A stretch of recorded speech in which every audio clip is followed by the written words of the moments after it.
Assalamu alaikum und willkommen. Wir haben noch 1 Minute und ca. 30 Sekunden zu Path of Exile 2 Stream starting soon. Was können wir hier sagen in diesen 1,5 Minuten? Nämlich, dass ich jetzt niesen muss. Sorry. Auf jeden Fall, wir werden auf jeden Fall den Dudu sehen. Das wurde uns im letzten Add-on schon gesagt, im letzten Livestream, dass wir den Dudu in dieser Season sehen werden und auch spielen dürfen. Zweitens, ich hoffe, die haben die Kampagne gefixt, dass es halt besser ist, angenehmer ist und mehr Vielfalt hat, dass man halt dadurch, wie soll ich das sagen, dass man es beenden kann. Es war so schwer, du konntest nicht experimentieren und du konntest auch nicht das machen, was du möchtest. Du musstest halt wirklich aufpassen, wie du zu spielen hast, weil die Kampagne war sehr, sehr, sehr durcheinander gebracht worden. Durch die Fähigkeiten halt. Aber das Endgame war sehr gut. Sehr komplex, aber auch sehr gut. Ich hoffe nur, dass sie die Komplexität aus dem Endgame rausnehmen, weil das war ein bisschen unnecessary, also es war ein bisschen unnötig, sagen wir mal so.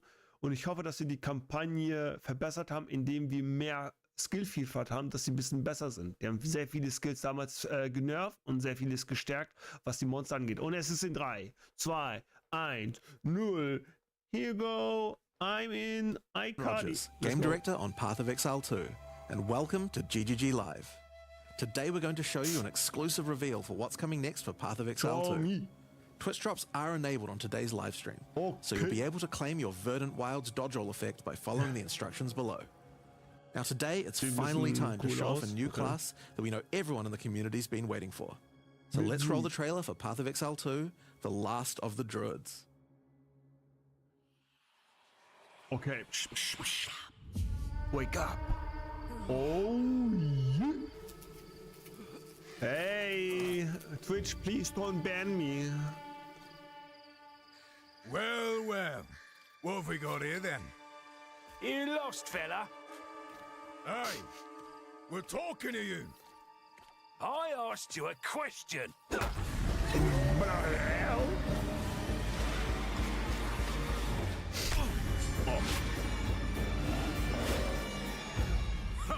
What's wrong with him? Ah, he's lost his bloody mind.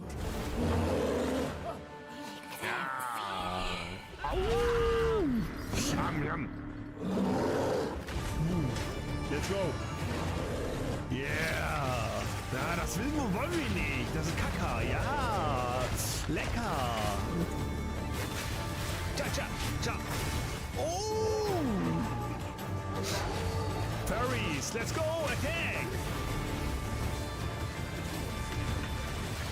Nice. Like a shaman. Shaman king.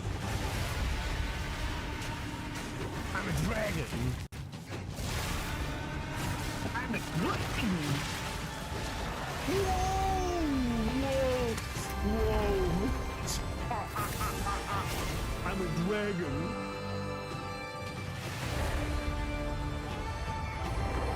Ja, ist ja gut, ne?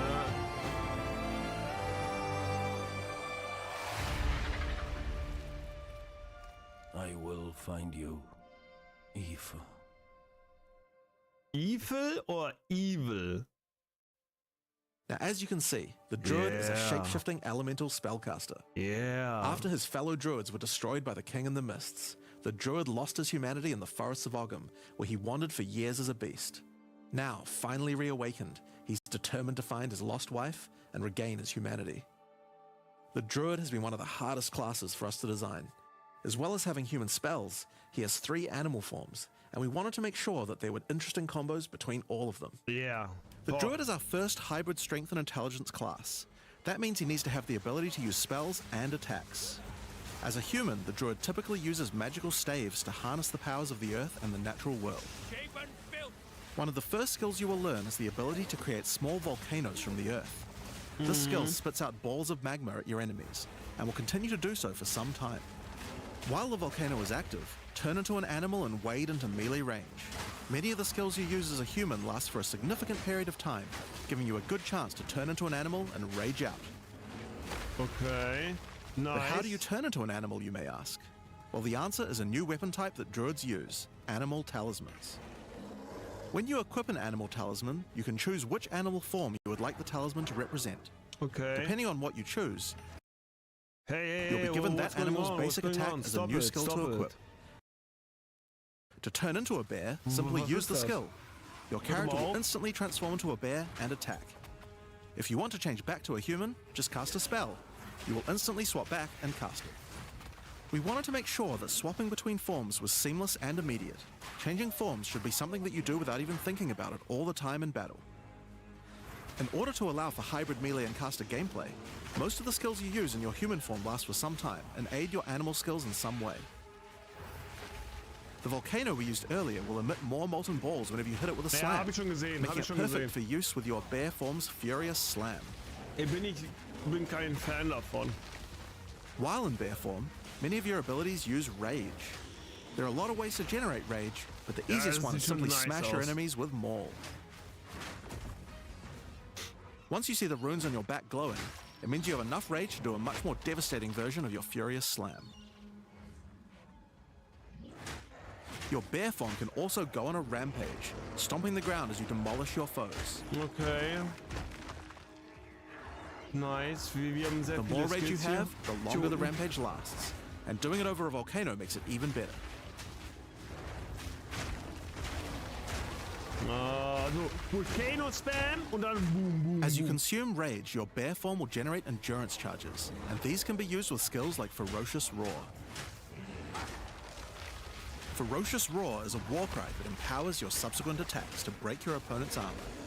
The more endurance charges you have when you use it, the more empowered attacks you will gain. Okay. But Ferocious Roar has another special feature too. It's a meta gem that allows you to socket any Warcry gem from another class into it, giving you the ability to use these skills as a bear. Oh, the huge. Use the Warrior's Infernal Cry skill to make your enemies explode. That's nice. Or use Seismic Cry to stun your enemies and double up the number of slams you do.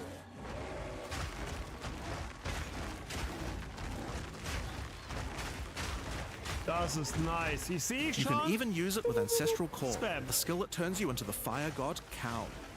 Ever wondered what the Karui god of war would look like if he was a bear? Well, wait no longer. Finally, build up enough rage and you can use one of the bear's ultimate abilities, Walking Calamity. This skill summons a storm of fire around you for some time, while Nice. generating even more rage to power your other abilities. A true bear That's apocalypse. nice. That's nice. Now the bear is known for being a slower and more lumbering animal, with slower attacks and heavy slams. But what if you want to turn into something a little more nimble? Well, let's check out the second animal form for the druid, wolf form. Yeah, I'm a wolf. I'm For a the wolf alpha. form, we wanted to go fast and furious. Even Fast just the and wolf's furious? basic attack will leap forward La and rake his familia, foes. la familia. After attacking, the wolf stands up on two legs, but after running for a short time, he goes back on all fours, allowing to move more quickly between packs of enemies. That's nice.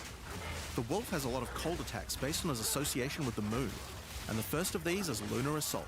It's great for Fußes freezing your enemies in Lunares. place. After they're frozen, use your basic rake attack to knock shards of ice off your enemies, which land on the ground nearby and explode. If you want to get into battle quickly, you can use your pounce attack. This skill leaps at a target and applies a mark to them. Killing the marked enemy will summon a wolf minion to your side, allowing them to fight with you. Mark and kill as Okay. many enemies as you can to build up a sizable pack. While an enemy is marked, your wolves will prioritize that target and do more damage the more wolves you have. So make sure you keep your pack strong. Now, one problem you might run into is your wolf pack dying in boss fights. You often don't have any enemies that you can mark and kill in order to regenerate your pack. To deal with this problem, you can use Cross Slash. Cross Slash jumps backwards and does a vicious double slash. Any marks on your target explode and triggers their abilities. This allows you to Nice. pounce to mark an enemy and then summon a wolf even without killing it. Nice. Cross Slash also has another feature though. Remember those ice fragments from before? Well, Cross Slash will propel any ice shards on the ground towards its central target. First, freeze your enemies with Lunar Assault. Then rake them to create as many ice fragments as you can.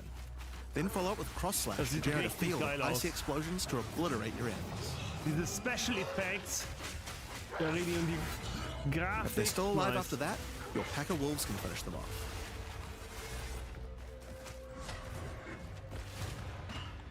Just like with the bear's raw skill earlier that allows you to use skills from other classes, Pounce is also a meta gem that you can socket mark skills from other classes into. So for example, you might want to try adding freezing mark from the monk to Pounce. Monk, yo, monk. After pouncing at an enemy, cross slash to explode the mark and gain extra cold damage for a time. The wolf has many other ways to go all in on cold though. Using the Arctic Howl Warcry will allow you to add cold damage and chilled ground to any slam, while buffing your pack of wolves as well. You can also use it to freeze enemies that are close to being frozen, making it much faster to use your other combos. Finally, the wolf also has the ability to call down the power of the moon to transform into an Arctic werewolf with Lunar Blessing. In this form, you move and attack more quickly and deal extra cold damage. Consuming Rage will extend the duration of your Arctic wolf form, so you could try a hybrid bear and wolf build if you want to utilize the skill to its full effect. Gut.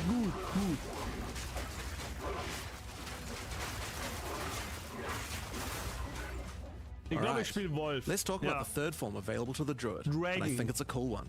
Yeah. The Wyvern. Nein, The Dragon. Wyvern has a number of long-range breath abilities. But that doesn't mean you can't get into melee range when you want to. The basic attack of the Wyvern is Junge, Rend. das sieht so Jump gut forward into aus. combat and slash your enemies with your lethal talons. If they're close to being stunned, you can blow them off balance with a blast from your wings, causing an explosion of damage. After the battle though, it's time to feed. Devour the corpses of monsters to create power charges, and this is when the Wyvern's abilities really come online. When using Rend, you can consume a power charge to charge up your wings with lightning. Not only does this do a bunch of damage, but it allows you to turn this melee skill into a much larger AoE attack. Once your wings are charged, your Wing Blast will also do lightning explosions for even more damage. If your enemies are close to death, no need to wait for them to actually die. When you see this blue marker, just devour them alive. Fresh meat is much tastier after all. Alright, so those are some melee options. But how about range? Well, you wouldn't be much of a dragon if you couldn't breathe fire after all. Rolling Magma is the first of the Wyvern's breath attacks. Spit nice. balls of fire that bounce along the ground. These balls will trigger volcanoes as well, so it's a good idea to cast one as a human right before you start spitting. Das ist so cute, Junge. But that's not all you can spit. Jetzt noch ein paar Verwechsel You have something a little nastier in that gullet of yours. Spitting a barrage of oil at your enemies will cover them in a viscous sludge that makes them easier to ignite. If you have power charges though, plant your wings in the ground and vomit a barrage of lightning-infused projectiles. The more power charges you have, the longer you can do this for. But make sure you keep your foes at range. You're vulnerable to melee attacks while channeling this skill. In order to help with that, let's take a quick diversion back to some of your human abilities. As a druid of Scoth, you have the ability to harness the power of nature to create entangling vines to slow down your enemies. Another of nature's punishments is the thunderstorm. Creating one of these will create periodic strikes of lightning from the sky, and will also make your enemies wet. Why is that useful? Well, of course, things that are wet are easier to shock. Use it with lightning damage from your Wyvern form to enhance your damage. Making things wet also makes them easier to freeze, so it works nicely with your wolf form as Das well. heißt, die anderen Klassen And you werden know what sowas else likes Ähnliches water? auch bekommen. Plants. Wenn nicht, wäre das Water your dumm. plants to give them Also, various extra macht keinen Sinn. abilities. Use Lightning Storm with Entangle to make them last longer, and attach more vines to each enemy, Der slowing them Druide further. 2.0 und alle Summon anderen thrashing Klassen noch bei vines to slam at 1.0. your enemies for a time. Any that are created in water will be larger and deal more damage. Now then, with our enemies sufficiently subdued with our plants, time to really lay into them with our lightning-infused barrage. Now, this last Wyvern ability is just ridiculous, but we felt like we had to do it. Use Flame Breath to take to the skies and rain down a stream of fire on your enemies. You have wings, so we have to take full advantage of them after all. So fly around and burn in it. Das so, Junge, guck mal. Nice, Junge. Now there are a few other skills we didn't cover, but there's one in particular that I think will open up a lot of builds. Spell Totems. Spell Totems are meta gems that let you create a totem that will automatically cast any spell in the game for a time. In order to create one, you will need to spend 3 endurance or 3 power charges. Schon wieder? Was redest du? You Was could use them to redest throw du? fireballs, summon Nerv comets, mich. or shower the area in lightning. Really, the options are kind of endless. Your bear form can easily generate endurance charges by consuming rage, and your wyvern form can easily create power charges by eating corpses. So it's pretty easy for the druid to get the charges needed, but they're also available from quite a few other places as well. I'm sure we'll be seeing a lot of different spellcaster classes thinking about how best to take advantage of these. True. Now, of Talk to me. course, along with a new class comes a bunch of new support gems. We've added over 30 new supports throughout the game, Oha. but I'll show you a few of the cooler ones here. Fan the Flames can be added to any wind skill to spread fire from one ignited enemy to the other enemies behind them. It's great for the Wyvern's Wing Blast. But you can also use it on many other classes with wind skills, like the Twisters on the Huntress, or the Monk's Staggering Palm Projectiles. Oh, huge. Accelerated Growth causes extra explosive. Schon wieder. Das ist von denen. Das ist nicht meins. Es ist jedes Mal da so. Es ist jedes Mal so.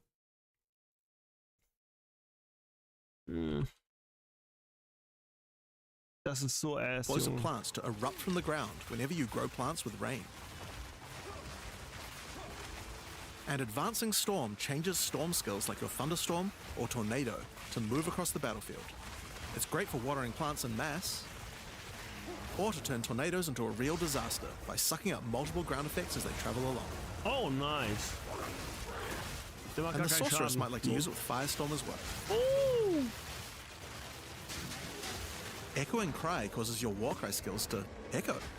They will repeat a couple more times with a delay after you use them, giving you more empowered attacks. Use it for the Druid's animal form Warcries, or on the Warrior for a nice power boost.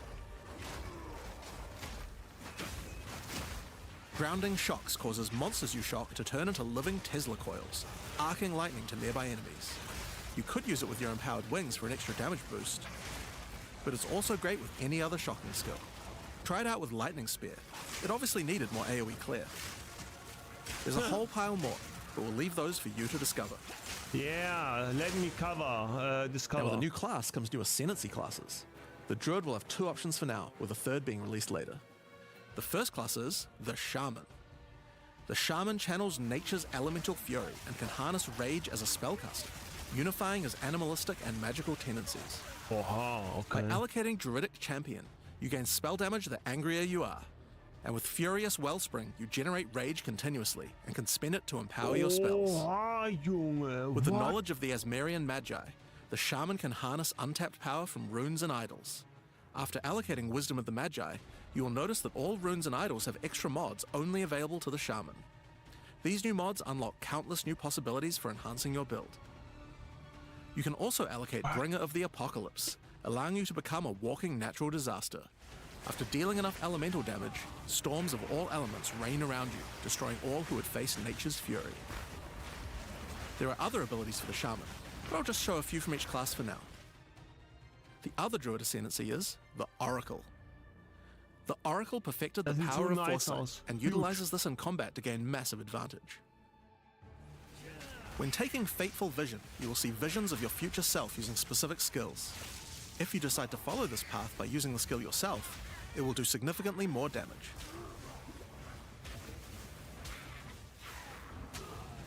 And with Converging Paths, at a critical moment in battle when a monster is vulnerable to freeze, stun, or electrocution, the Oracle can use Moment of Vulnerability to see a vision of the enemy's future, and then merge it with the current timeline, allowing him to deal damage to both.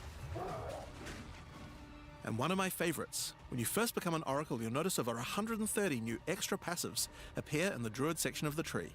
By allocating the Unseen Path, you use your power of foresight to learn from alternate futures and gain skills that would otherwise be unavailable to you.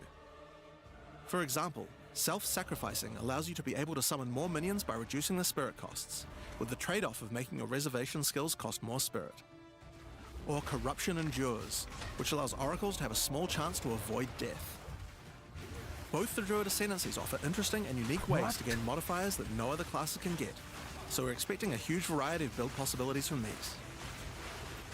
Now there are unique talismans for the Druid to use as well. We won't spoil all of them, but this one was particularly cool. Fury of the King turns your bear form into a fire demon, converting most of your damage to fire. As a demon, you can also use Molten Crash, a jumping slam attack that leaves fissures around you. This unique also continuously grants glory, allowing you to use your ultimate abilities more easily. Now, of course, the Druid isn't the only thing we're adding to 040. We still have a bunch more to show. With every new release, we create a new league with new mechanics, new pinnacle bosses, and with a new story to tell. And this time is no exception. So let's roll the trailer for the fate of the Vaal. The palace of Queen Atziri. Atziri, It is a Atziri. ruin, but in the dark, machines still churn. Oh, das ist schon laut, ne?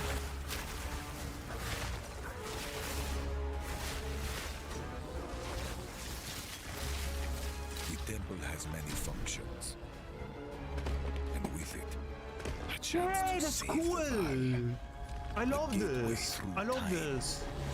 Synthesis! Synthesis! Travel into the past, again and again. Alter the temple, uncover its secrets. Yeah! Dungeons and Dragons. You will be rewarded for your sacrifice. And somewhere in the deepest chamber, my queen awaits. I beg of you, hear me. The beast cannot give you what you desire. You may have studied it, Doriani, but you do not know it like I do. It adores me. Stop! Stop fan Come now. service! Give unto me your desire. At last, fulfill my soul. Stop!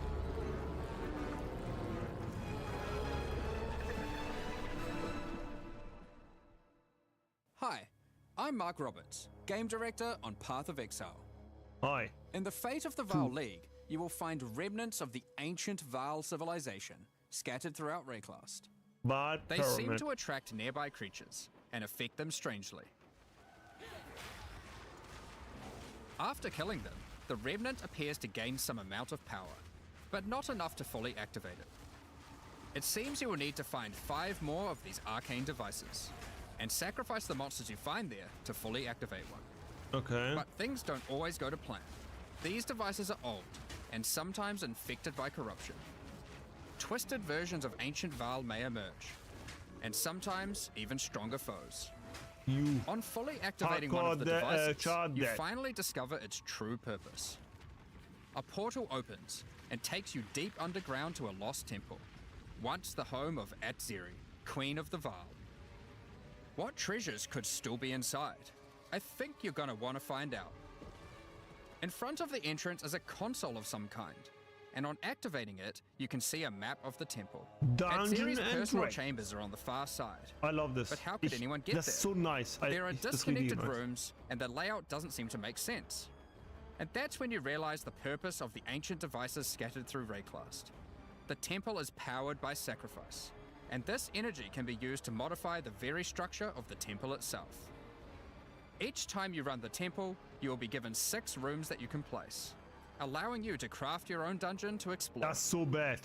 That's Place so bad. paths Wer to macht link up das? the dungeon, and place rooms beside them full of precious loot. Das. Stop. After you are happy with your choices, open the temple and discover the results of your efforts. Each room contains different challenges along with its rewards. On entering a room, the doors will slam shut behind you and you will need to face the encounter within. Alte 4. But choose wisely. It's important where you place the rooms to get maximum returns. For example, when placing a commander, you could just place it anywhere along an existing path, but a much better strategy is to place it next to a garrison of troops for him to command. Oh. With better leadership, the garrison will level up, making the monsters harder, but also more rewarding. Different rooms have different requirements for leveling up. For Nice. example, if you want to fully level up a smithy, you will need to supply it with golems from an adjacent golem works, and hook up a generator to the power network to supply it with power.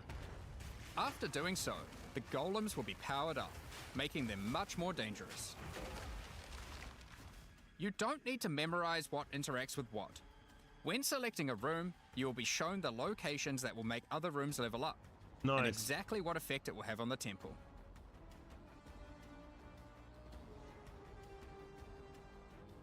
After running the temple, a few of the rooms will destabilize and be removed.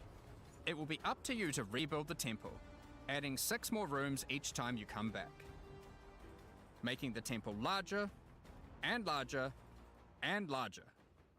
Okay. So, that's the basic functionality of the temple, but there is a lot more. Mag ich nicht. Once Doriani finds out about your travels to Liraval, he will attempt to persuade you to take on a new mission. The temple entrance contains a prototype of the time portal device. It will be able to take you back in time, but only to one specific point, right before Edzeri triggered the cataclysm that destroyed the Val.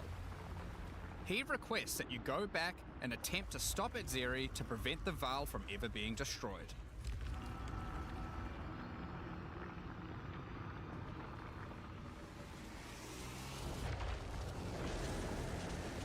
Edzeri is on the far side of the temple, so you will need to expand the temple significantly to get to her. And even worse, her chambers can only be unlocked by a room that isn't currently accessible to you. In order to deal with that, you are going to need to visit the architect of the temple. To get to him, you will need to place path rooms, but while doing so, you will probably want to exploit some of the Val technology only available in the past. Once you can travel into the past, a whole new set of rooms are available to you, and they have some pretty insane rewards.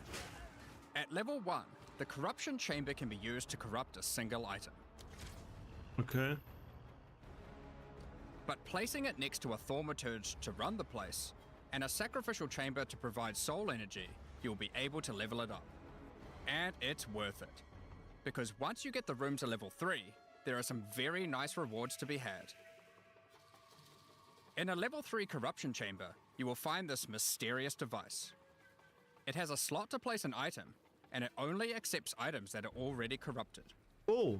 What will happen to them?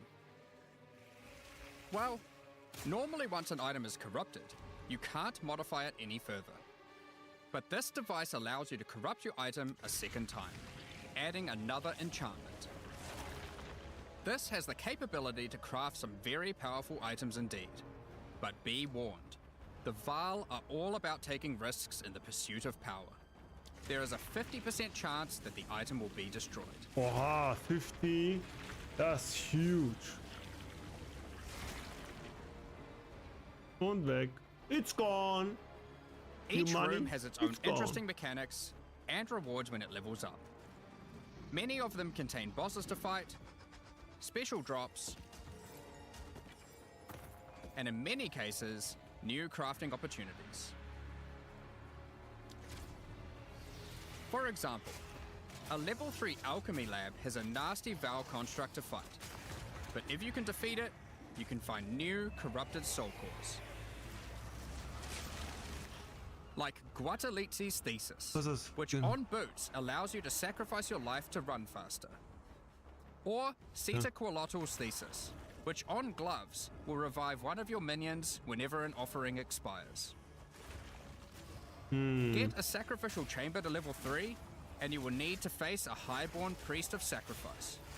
Defeat him to be able to further corrupt a Val unique, modifying it in unpredictable ways. One of the mods of this unique will be removed and replaced with another random mod. Ja, voll brutal, ey. Oh. For example, this Soul Mantle. Wie It gives you an Vollborn. additional Kaufwechsel totem, 1. but lowers your totem's life and curses you when they die. By using the machine, this could result in a terrible item if you remove the good mod, but also some amazing items if you replace the downside. Oha, nice. That's huge. Now, one extra thing to mention about these Val crafting machines. You don't have to take the items you want to craft into the temple. If you don't have the item you Huge. want to craft with you at the time, then clicking this button will allow you to create a currency item instead, allowing you to do the craft later or trade it if you want. Now, there are all sorts of interesting rooms you can find in the temple, but the last one I want to show you today is the Flesh Surgeon. A Vaal Flesh Surgeon can be leveled up by placing him next to a high-level synth flesh lab.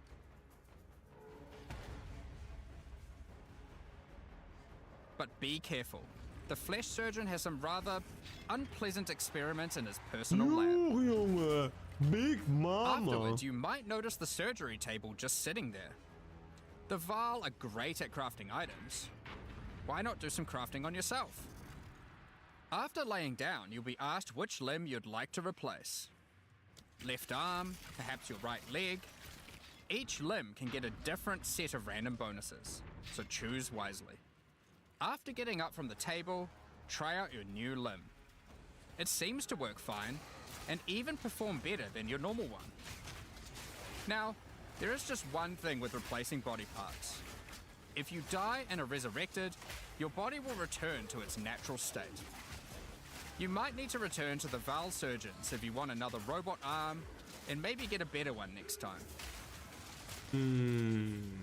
Some rooms, like the Commander, can give you a new type of reward.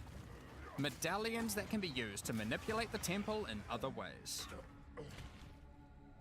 Using a Quipa medallion will allow you to artificially boost a room, even if it doesn't meet the normal requirements to level up. Das ist gut, das ist gut. And a Huatalotli's medallion will stop rooms from destabilizing when you complete a temple, allowing you to guarantee getting a reward a second time. Great if you want to stock up on double corrupts. Now, with all that aside, time to face the Architect, and you will be in for a fight. Once defeated, you will find another console that can be used to modify the temple. But this one is special. It allows you to place new types of rooms with specific rewards. There are rooms with specific uniques, special runes, and currency. But also a few other, more niche crafting experiments. Like this one, that can extract the socket balls back out of an item, at the cost of destroying it. Now, something really important is every league we release a significant amount of content for the endgame. In order to make sure that the Fate of the Vaal works well for late game players, we've added many mechanics to make sure that you can scale the difficulty and rewards to match. Getting some rooms to level 3 adds extra mods to the entire dungeon, and these stack with each other.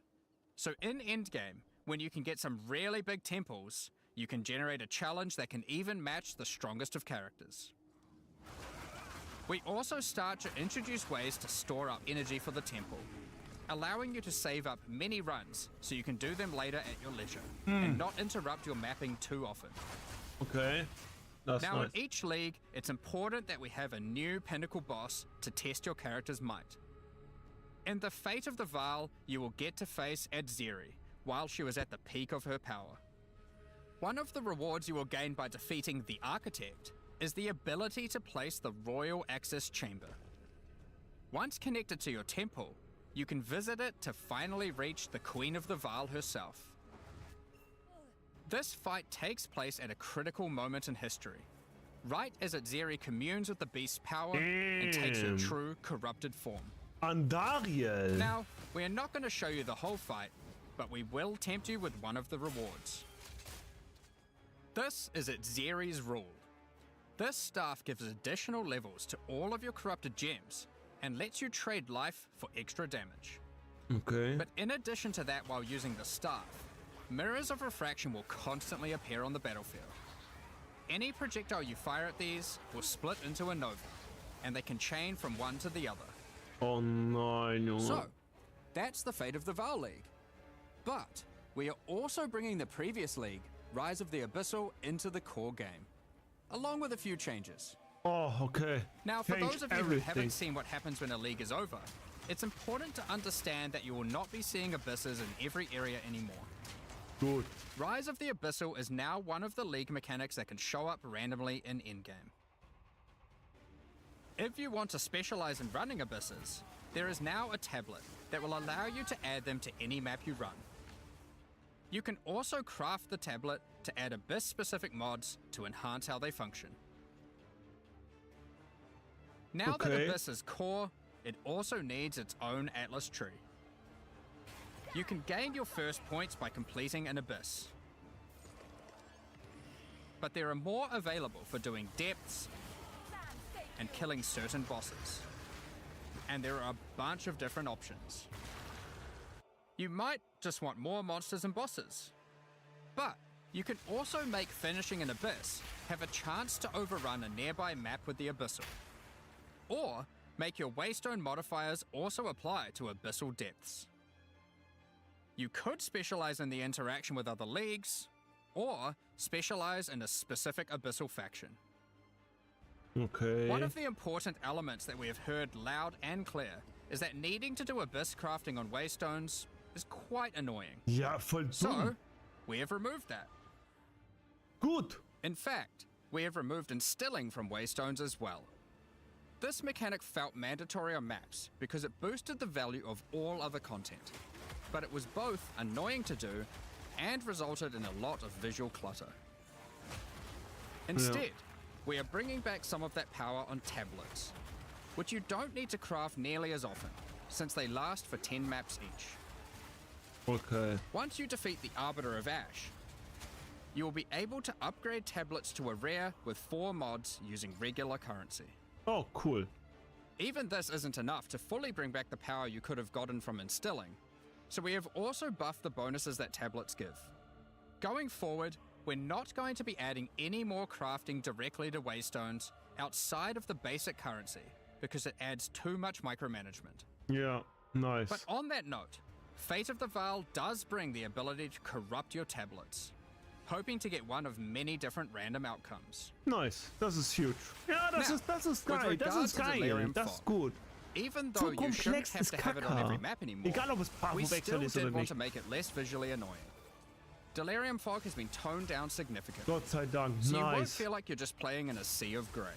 Ja, thanks. Another big source of problems in the endgame is the feeling of getting overwhelmed with monsters. In 031, we reduced the number of monsters in early endgame in order to help with this, but still scaled up the number of monsters to previous levels by the time you got to tier 15. Well, after letting this simmer for a while, we are still getting this kind of feedback.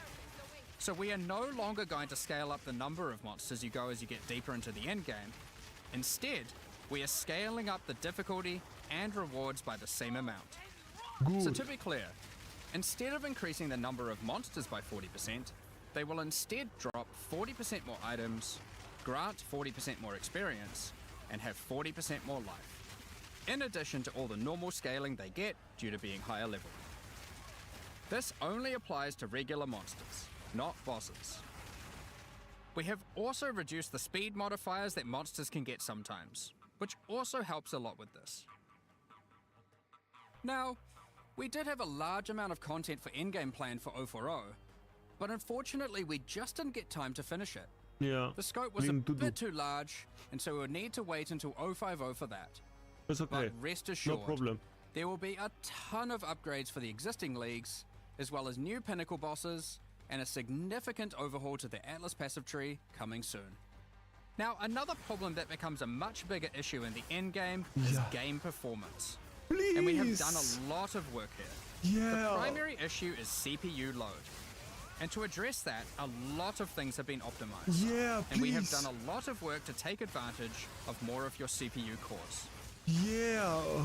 You should see frame rates of at least 25% higher, Thanks, and a lot thanks. less bad frame spikes during gameplay. It does make quite a big difference, Yeah. especially on consoles. A lot more work in this area is ongoing, Boah, and you will continue to see performance improvements over the next few months. das ist so huge, Junge. Of course, another important area is game balance, and we have made a lot of changes. Talk to me. Now, most of these we will save for the patch notes, but I'll do a quick summary of some of the numbers. As well as adding 11 new unique items, Oh, we nice. have rebalanced dozens of others that are not currently used very often. We've also done a pass over lineage supports, 21 of them have been rebalanced, as well as adding 9 more. Alongside the 2 new Druid ascendancies, we have made balance changes to almost all the others, Okay. with some of them getting a grander rebalance, Oh, such as the huge. Smith of Katava. Yeah, they're broken. Alongside the 20 plus new Druid skills, we've also rebalanced 90 other active skills across all the different classes. And Nice. to top it all off, there are also over 250 new passive skills added to the passive tree. Can we get more? These changes should go a long way to Points? increase the viability of many more skills, uniques, and overall build variety that can tackle our most challenging content. Next up, we're going to be talking about our new supporter packs. Yeah, support the Today, pack. we're launching 2 new series of supporter packs. Okay, The show me. Precursor and Kalgurin packs. Each tier contains the pack's full face value in points, alongside several exclusive microtransactions. Okay, lass mal sehen. As always, the microtransactions in these packs are purely cosmetic and do not affect your character's power or progression in any way. I hope. The Precursor series of supporter packs contains 6 exclusive microtransactions. First up, the Marble Statue character effect. Once you finally stay still for a moment, a podium rises up out of the ground to immortalize you, turning your skin to marble. Damn, that's nice. When you next move, the stone crumbles around you. The Precursors had mastery over gravity manipulation. So too can you, now with the Gravity Well portal. Das cool. Witness the power of its pull as you approach it. Das sieht cool aus. Draw in enemies with your own gravitational pull with the Awakened Precursor armor set. The Precursors designed and built many mysterious ancient beings. This one used to serve as a scout that would patrol and tase intruders. Why salvage gear yourself when the Master of the Forge can do it for you?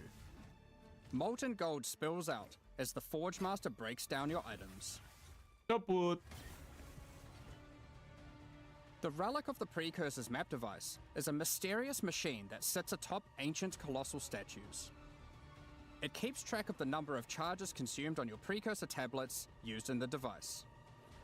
The Kalgurin pack series also contains 6 exclusive microtransactions.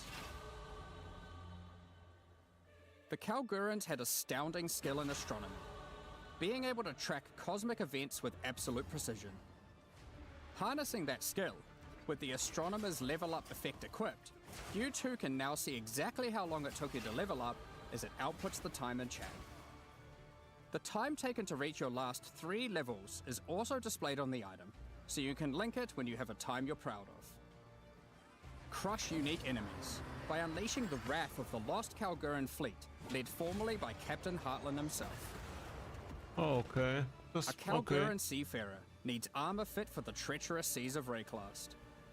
This set has you covered with the classic tricorn and, of course, a peg leg.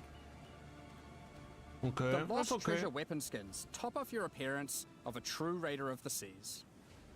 These gilded weapons can be applied to wands, 2-hand maces, and shields. After a Oh, long day shield of is plundering nice. loot, retreat to the Kraken's Cove hideout, a home of some of the most deadly ocean-dwelling creatures in Rayclast. Many ships have met their demise here. What better to accompany you in Kraken's Cove than a Kraken itself? Replace your stash with a dormant Kraken, waiting for its prey. As you approach, it will awaken and terrify both you and any guests in your hideout. Alongside this, an extra stash skin item will be granted to you, and when placed, will automatically open to any stash tab set with the currency affinity, to help having to navigate through your tabs. Additionally, any microtransactions from these supporter packs will be made available for use in Path of Exile 1. Thank you very much for all your Okay. ongoing support. Not bad, not bad. We're just about to start the Q&A with Ziggy D. Afterwards, at 11 AM NZ time, we'll post the patch notes. With release at the end of next week, our community team will be posting crucial information you'll need for the release. Keep an eye on the news. Thanks for joining us today and checking out our latest developments. We're looking forward to playing alongside our fellow shapeshifting exiles, all while uncovering Lost Val secrets by doing some dungeon crafting. We'll begin the Q&A shortly, so please get your questions ready. All right.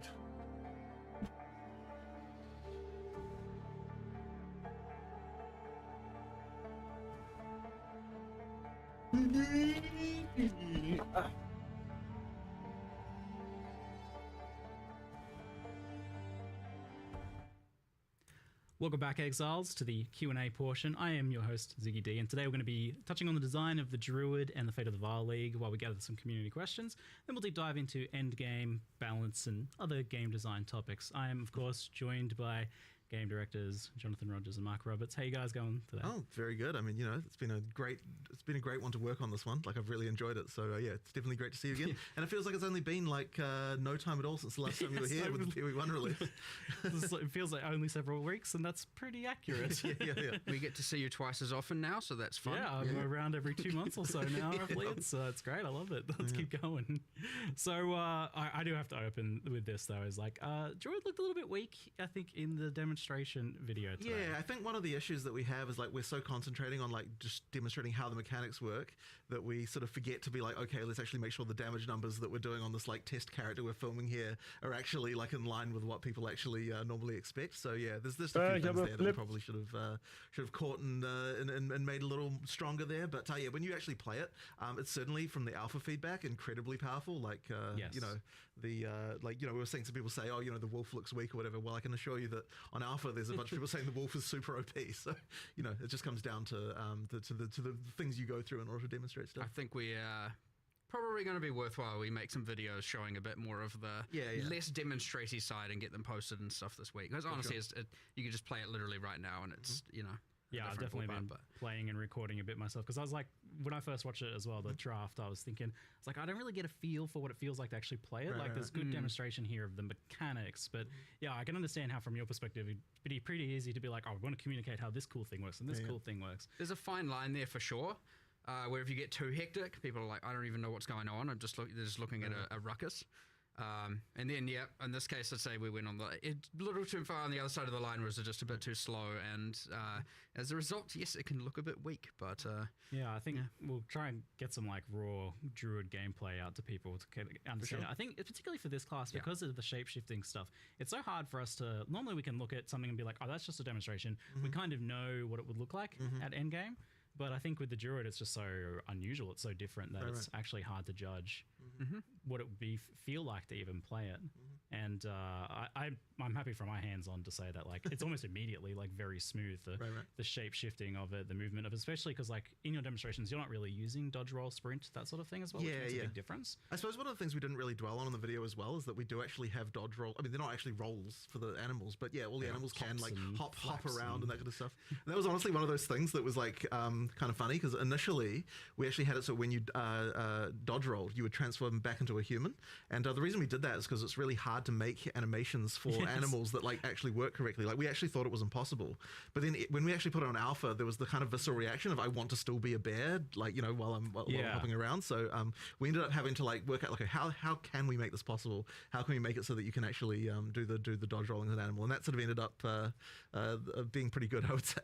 And this was like clearly the hardest class to design so far, and it took a bit longer. Like I think you were originally hoping to bring it out in a previous expansion. Yeah, quite a while ago.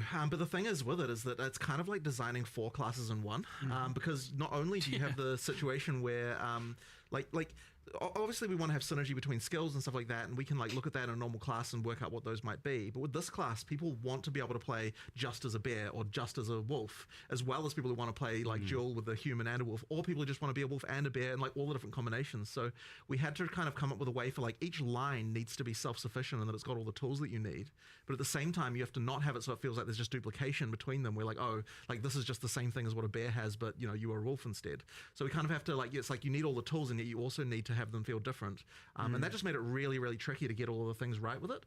And then it didn't also help that, since the last time we were working on the Druid, way back when we showed it off in Gamescom 2023, we had WSD.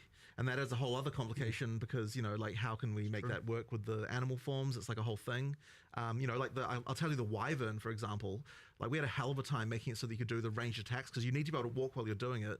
The wyvern's sitting there with its arms like planted on the ground, you know, like being able to walk while also spinning it. Yeah, it's like we went through so many iterations of that. So yeah, it was just a very tricky class overall, like just crazy. I remember seeing some very goofy looking like wyvern like months and months ago. Yeah, you were like trying to, this is not working. Right. Like, Well, I also remember like for a long time the wolf was just like a dancing dog. It was just like it looked really silly. And like man, the wolf as well. I mean, it was really hard to get right, and because one of the things we really wanted to avoid was I didn't want that too much of that whole like man in a wolf suit vibe. Yes. Like I wanted to actually get this the feeling of like this is an actually different animal, which I think with the bear and the wyvern's way easier. With the wolf, it's like it's really hard not to just go back into that. So we had a lot of questions about like what even the locomotion was. How does it walk? Are we going to walk on 2 legs? Are we going to walk on 4? We ended up splitting the difference. You can do both, right? Like you get that when you're attacking and you can be upright walking on 2 legs. When you're walking, you run on 4, and you actually do get a speed boost while you're on 4 legs. Like as a wolf, just so after like 1 second of walking, you go down on 4 legs. You start moving a bit faster.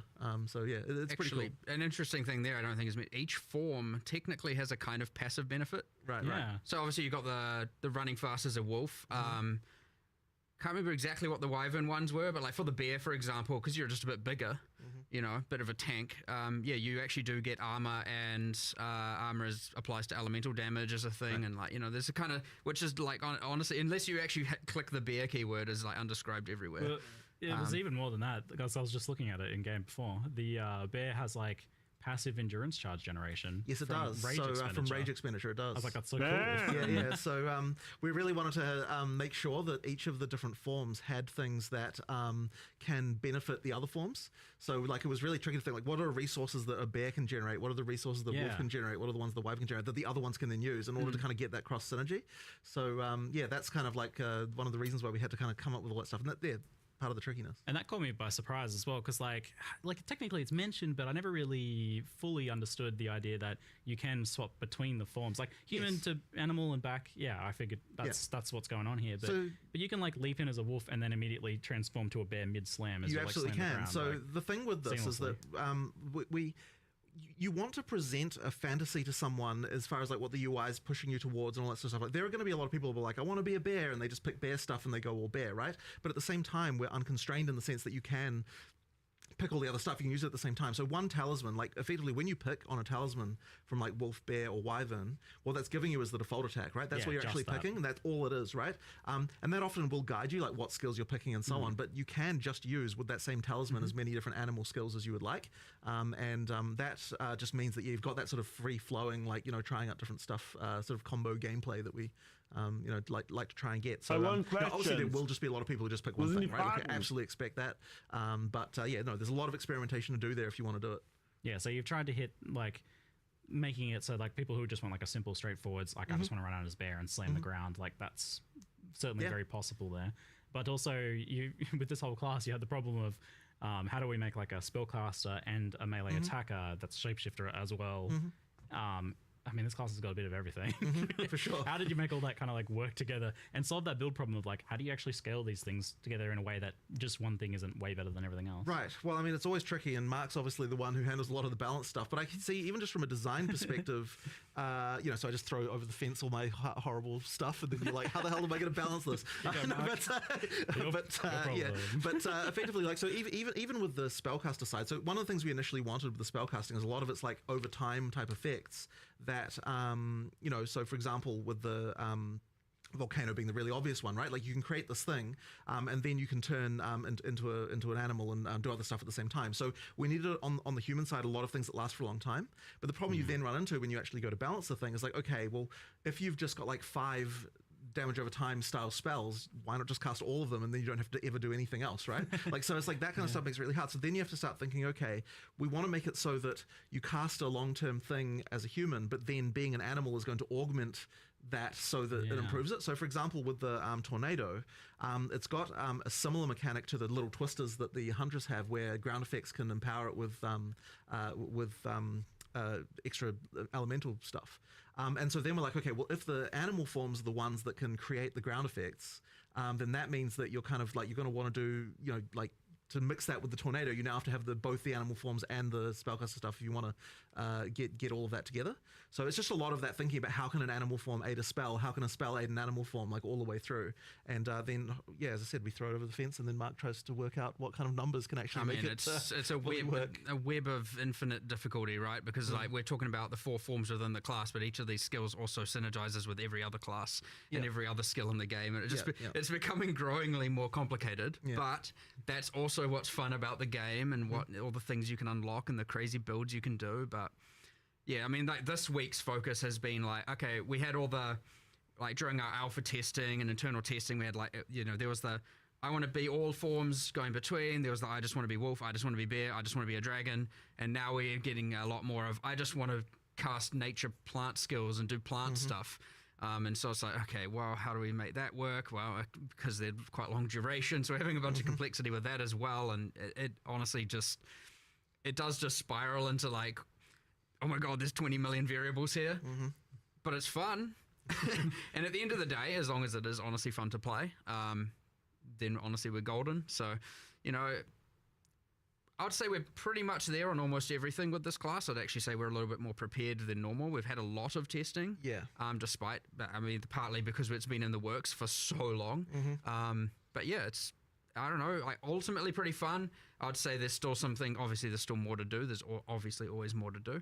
But yeah, there's a lot going on, a lot of enjoyment. I saw yesterday, I was just like walking past someone's computer and, you know, someone was mentioning like, yeah, it's just fun placing 6 volcanoes and then just slamming on them. I was like, all right, sweet, you do you. Like, that's fine. I was definitely enjoying obliterating bosses in bear form, like with dropping tornadoes, and there's the totem which you can summon in animal form. And then you're putting fishes down and they're exploding, and you're putting extra things on the ground and they're exploding. And there was definitely some boss deletion going on there. So. Even just walking past the just many entangles going out, and then there's that plant support gem. I'm like, all right, it's putting the new... I see chat being like, no, Zig, you don't get it nerfed. I do have to admit that I did already get one thing, let's say fixed. Okay. There was a thing that was like double generating rage. So I'm like, I don't know if this is intended. Right. And like, no, the designer said that's probably not intended. Thanks, Ziggy. I'm like, I don't know. We'll see where that goes, because I was like, no, that's fine. This is a fish. It made it to me, and I was like, no, I'm fine with that. Yeah, because it generates rage when you first slam, and then the fishes, every time they pulse, it generates rage. I'm like, oh, really? Yeah. Oh, shit, I didn't even know that. Because like the totem's making it pulse, and that's generating rage. Right. I'm like, that doesn't seem intentional. It's fine. Yeah. It's fine. I love that, because that's like ridiculously powerful. That feels like way permissive. I was like, this feels illegal, but that's like... You gotta let a few things in there that feel illegal. It's doing what the skill says. I may not have. Maybe I didn't get enough. Okay, cool. I don't know. They might have changed it. I'll find out afterwards. I just throw my opinion in there. I don't want to necessarily be like, you know, I try and make sure with a lot of these balanced discussions, it's not like, you know, I'm just an authority on the matter. I want to actually discuss these things through, because maybe it isn't actually fine, but you know, my first instinct is like, yeah, like let it run wild. Like, what's the problem? You know, so yeah, you gotta. We'll see what happens, but whatever. They don't know what the problem is, so don't worry. Oh, now they do. Thanks, you ruined it. Now people will know if it changed, and now they'll see the thing not generating rage, and let's see that line of text. Now that's the Ziggy line of text. I'm developing a reputation now. It's just helping finding bugs. It's okay. So, like the shapeshifting stuff comes from this trinket, the talisman? Yeah, the animal talisman. And is there any limitation to just kind of like putting that on another class and just say like, I am playing my Mace Marauder or my Quarterstaff monk, and I want to do a wolf leap slam that marks targets. You can do it. In fact, it was one of the things initially that it's funny with the audio team, because initially like, oh, we want to record like bear lines for the druid the whole time, and I'm like, hey guys, remember, anyone can turn into this animal. You're actually going to commit to every single class is going to have like three different extra versions of every single line the character can deliver. Maximum effort. It's like, yeah, that's a bit tricky. So we ended up going with a voice mod in the end. But that was one of those. It's like they're their kind of their thoughts, I think it shifts to. It almost sounds like, to me, that's what it sounds like. They're like, they're thinking it or something like that. I don't know. But would it be completely impossible to record every single line an additional 3 times like, for every character class? Voice actors, everybody come back and we need to roar like a bear. Exactly. Effectively, every class can be an animal. It's exactly the same as the weapon restriction. Ultimately, being a bear is the same as having a mace, which may sound a little bit odd, but that is actually how it works and what allows having. Whoa. I didn't even think about that. Wait, so you can use mace skills while in bear? No. What I meant was that it's the same. I mean, it's the same in the sense that it's just a weapon type, right? Like, right. Yeah. Damn it, now we have to make that possible. Well, I mean, you can turn into Calm as a bear. That's unique item territory for the future.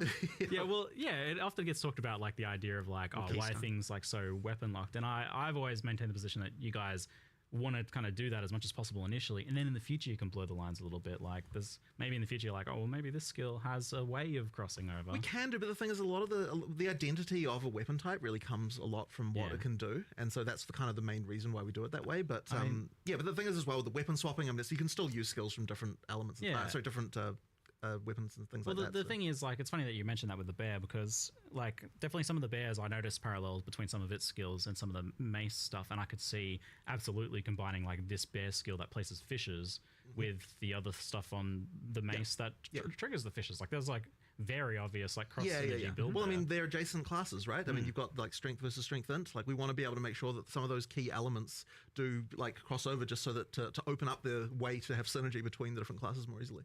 Yeah. Well, as you get more classes and more skills, you obviously get an overlap of the kind of mechanics and keywords and stuff, iterating, and thus they will always cross-synergize. And where there still will be new things a class offers, yes, there's always going to be a bunch of stuff that they use that will then interact with all the other skills. So. Yeah, and now you added plants and plants that grow from rain, and there's a plant keyword that has overgrown as a keyword. Yeah. Like... It's interesting, actually, those ones, because they're on completely opposite sides of the tree. You've got Dex versus Strength int, and that's been a little bit hard to kind of like get where the mechanic should go on one side versus the other.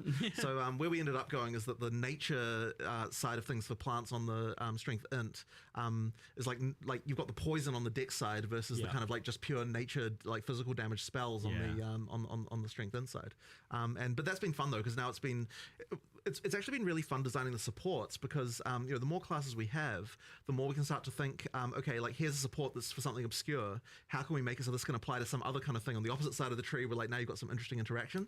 So there could be some kind of like thing where growing plants as a ranger could be sort of something. I mean, like, I can't say I've tested the potential there myself, but like, we made all of that work. All the plants can, like plant stuff all has mechanics around, like, watering the rangers' plants is like a thing. They all have ways that works. I mean, that definitely opens up interesting party options in the future as well. I do like the idea of being like a rainy druid watering. It's a thing. It's easily a thing. It's not even hard to do as well. Right. It's kind of just like, thanks, druid, you buffed poison rangers. Yeah. Like, that's kind of just what happened. Yeah. All right, good, yes. And the rain buffing lightning skills as well, by increasing shock chance and stuff. It's pretty wild how much stuff you've just jammed into one class here. How did you, like, kind of settle on a identity for the wyvern in particular? I feel like people know what a bear is, people know what the wolf is, and even a lot of the, like, druid stuff is pre-established as, like, you've got plants, and you got, like, nature, and you got, like, lifting up the earth, that sort of stuff. Well, we really wanted to have a third form that was a little bit out there in terms of different from what you'd seen in another game. I mean, obviously, like, every game that's got transformations has the bear and the wolf, right? That's just like the staple. But and actually, funnily enough, for that reason, we couldn't not do it. There was actually a period there where we weren't going to have a wolf because we were a little bit unhappy. Yeah, with us, and it's just like, well, exactly, right? That was the reaction. That was the reaction of, like, all the furries come out of the woodwork and, like, you gotta have a wolf. How dare you? Yeah, how dare, exactly, right? So we're like, okay, we'll have a yeah, exactly. Don't anger them. So that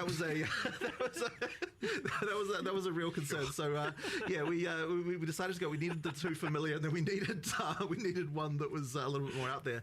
And really, when we were looking at the bear and the wolf, it was kind of like, we want the slower, harder hitting. We want the faster and like speedy kind of version, obviously being the wolf. We also wanted something that had some range elements, and then a sort of more spellcastery vibe a little bit more. And so we sort of thought about it a little bit like, what animal is ranged? Like it's not really, it's kind of not a lot out there that can really sort of do that. And so eventually we settled on the wyvern. I mean, someone of course at one point was like, how about a dragon? And we're like, what the heck? What are you talking about? But then eventually I thought about it, and it's like, actually, you know what? There's some potential here. If you suggested to me, I told you not to do it because like there's no way you could make it look good and not look stupid. But it eventually it was hard though. We did get there. It actually looks pretty cool. Yeah. But it's kind of a spell blade almost. Like it's got a bit of range stuff, but it's got a bit of like spell kind of melee things going on. I mean, as it should be for Strength Int. Yeah, and you were asking what the passive buffs were. I was looking at it before. It's like it's got buffs to freeze, shock, and energy regeneration actually, as well, like energy recharge, I think. It's a shame you knew. The reason I was actually being vague is I knew what they were. I just wanted to change them. Okay, I mean that's fine. Do something. Sorry cooler. for my slight disingenuousness. Do something cooler. I kind of feel like they shouldn't. I didn't want them to be offensive benefits. Yeah, they're supposed to be defensive. It forces you into certain build types. Whereas like if they're utility or defensive, that way they will work across all board. That's my general philosophy. So I was like, I feel like I want to have a go at trying to design the energy shield thing. I don't mind. I wanted to have a go at designing stuff that's more utility or defensive only, and that way you don't feel like, oh, I should have to play lightning or fire because it gets the passive benefits. That way, if you wanted to do a kind of weird out there thing, it doesn't feel so bad, but we'll see what I come up with. Do you have an idea, or are you still figuring it out? Nah, I got no clue. I don't know. You could play on the fact it's got like wings to something defensive for block, or something for hard carapace maybe, or I don't know, the fact it has wings, something to do with the wings, much dragon lore to pull from. I got like a book that my daughter really likes to read that's like full of dragon lore. I'll send you some ideas. All right, sweet, yeah. Dragon, they hoard gold, right? Gold find? Yeah, totally. That sounds like it. Eat piles of gold for buffs or something. There's gold over there. Quick, shapeshift, pick it up, shapeshift back. No, I'm obviously joking, please. I'm not doing that. Gold find, no, please don't. Mandatory dragon gold find build. I know it's kind of funny though. It's distinctly PoE. So the druid is this like strength int class, and with the Templar we had the idea more of like you've got the armor energy shield stuff, but that's still the case here, as that's the strength int base. But I feel like the energy shield stuff is not as iconic to druid. How have you incorporated that and made it feel like something that makes sense, or like in what ways have you incorporated that to the druid? I feel like it's not obvious. Yeah, look, is a little bit off in terms of the feel there, but at the end of the day, we kind of don't really have many options as far as what we can do. I mean, like that, it is important for it to be that it has that, like armor and energy shield approach. There's a few sort of interesting reservation gems. I don't know I can never remember what the official name of that is. That sort of interact with that stuff in a dual way. So there's like that bark skin thing that effectively allows you to take advantage of energy shield to generate armor. Like, so when you lose energy shield, you get armor instead, and like it like creates little bits of bark on your skin. Cool. There's like things like that we've added. But it's a little bit of a thematically weird thing. I think probably the weirdest part about that is like, yeah, you're gonna have energy shield as a bear. It's a bit strange, like, getting hit as a bear and then there's a little energy shield pop. But I mean, yeah, it is what it is. It kind of has to be that way. Well, you don't have to. Well, I suppose, sure, you can go full armor if you want, but I feel like because there's like such a range of identities within that one class as well, that you've got the bear maybe that doesn't really align as much with that. There's definitely more armor stuff. Yeah, so you could build more strength when depending on what animal form you're playing, of course. Yeah, whereas like the wyvern potentially has more of that kind of magical aspect to it, where it's like that's I mean, and that's why the wyvern itself does get the benefits to energy shield, and the bear does get the benefits to armor, in order to kind of make it so you are, like, depending on what animal form you're going, there's a bit of alignment in the defenses there. I mean, really, it's the tree that inspires and motivates this, right? Like, a sorceress could be on the bottom side of the tree and still have the same skill set, and obviously the damage nodes are a bit weird, but it could work. There's nothing saying. I mean, that's part of the beauty of the game as well. Yeah, I mean, I had that experience where I was like, because it wasn't as clear, I was almost inventing my own lore there a little bit, where I was specking the regen from the druid, and then the Zealot's Oath right there. I'm like, oh, this actually, like, you're converting your natural kind of like life regen into energy shield. This is kind of the druid's thing. Like, I mean, that is a way for sure. Like, keystones certainly are pretty powerful, and we have a bunch of, I think there's an extra. I can't remember what it's doing. There's one that says "Do not translate" on it, so it's in progress. But yeah, we were playing around with trying to have some armor, energy shield, more hybrid stuff going on with the keystones there. It was based on what's it called? PoE one's, is it Divine Shield? Is that the name of the keystone? I can't remember. Too many names. But, it's based on that, but not exactly the same, like a derivative of that we're trying to get going. But, yeah, it's just because I was like, we need more keystones that I feel more druidy. And I know there's a rage one there that is embracing the animal ferocity where it, like, what does it do? It's like doubles your maximum rage, but makes you don't get inherent bonuses from rage. So it's like if you really want to do the skills that are rage consumers, like rampage, and you just want to rampage for as much time as possible, you obviously go for that keystone. You lose the benefits of rage, but you get to rampage around for twice as long. Sure. So a few things like that we're trying to add that are thematic as well. And I think that's another one of the really cool parts about adding a class is 1/6 of our tree was just filled with just placeholder garbage. Like actually, like there's a giant link thing there. There's no links in the game really. It's like, what are we doing with that? It's like, and so I was like, well, that looked like a vine. Just make that a plant thing. And, so now it's a plant thing that talks about overgrown plants. And, but we filled in that whole bit of the tree. And guess what? Now witches and sorceresses have more energy shield stuff on that kind of direction around towards the druid, and warrior has more, and and I don't just mean energy shield, I mean everything, all the mechanics, right? All the int mechanics are kind of there, the strength mechanics, everything. So it is nice we finally have a class in every different part of the tree, so like we don't have any just like weird open stuff anymore. Yeah, that area of the tree was a little strange. I mean, it's such a massive tree already, and you're adding more to it, and then like I have to wonder, like, you added this Oracle class. Like, I saw the Shaman one, I was like, yes, this is exactly what I expect. But then I saw the Oracle, and you guys had like 130 extra passives. So far. Like, why do you do this to yourself? Like, that seems ridiculous. It's fun. Because it's cool. Okay. Because it's cool. That's really the best reason you could ask for, right? Yeah. I was like, I really went through, I mean, I know we showed 2 examples, but I was like, I really want to make sure there's like cool off-spec stuff here. I want to make sure that if you want to be able to get more of a certain thing, this is a way to do it. I mean, at the end of the day, it still costs passive points to allocate, right? So it's more about, maybe you want some stuff that normally you'd have to go to the deck section for and get, maybe some projectile related stuff, and now you can get it up there because it allows for some kind of weird off class. And it was all themed around, if you got to live your life again, what would you change? Like, what different paths would you take? And so it's this interesting, like, it's an existential crisis as a node. That fits period. Initially, I always write my little blurbs about them to get them in the live stream, and I was like, it's got all the passives not yet added to the game. I thought it was an interesting way of looking at it. Not that that's actually how it is, but I thought it was like a kind of, it's like lessons you learn, you get to now use in advance kind of. I thought it was just a cool thematic thing that linked to the class. And it's easy, by the way, as designers to see that kind of thing and go, we have a million things to do. Like, is that really, like, that's too much time, too much work, right? And I'm just like, sad, isn't it? If we say that about everything, you get nothing cool. Yeah. And so it's that, and I mean, even the shamans, like runes revealing hidden powers, like we're setting ourselves up for a large amount of cumulative time over a while, right? Any rune we add, anything, like we have to add and consider the shaman stats, and that's another whole axis of things. We have to meta balance every league, and same with the Oracle passives, and every time we change the tree, and like when we eventually add the Templar, we're going to have to relocate all those nodes because that tree's going to get a giant. Now we've got 2.5 classes in one section, but it's worth it. It is actually worth it. You add so many builds, so many cool things, and if you don't want to deal with it, just pick another class. It's fine, You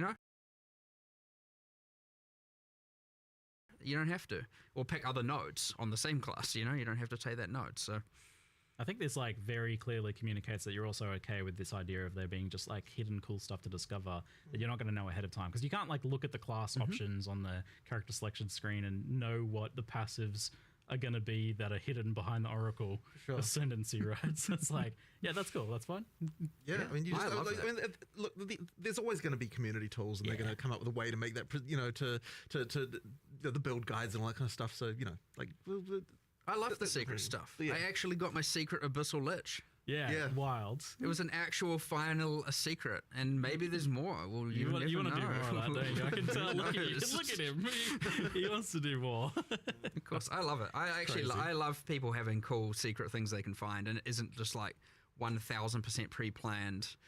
out of the gate. Like, I understand the need to plan. I understand the need to have confidence in a build, and you don't want to go in and only realize you've made the wrong decisions and stuff like that, for sure. But I definitely want to find that balance where you have that while you also get your cool secrets that you get to add to the game that are fun. Yeah. I think there's like a couple more chat questions on Druid, but we'll try and move on to the other stuff soon because I know people want to talk about the other thing. I could talk about Druid all day. I think the design's super interesting here.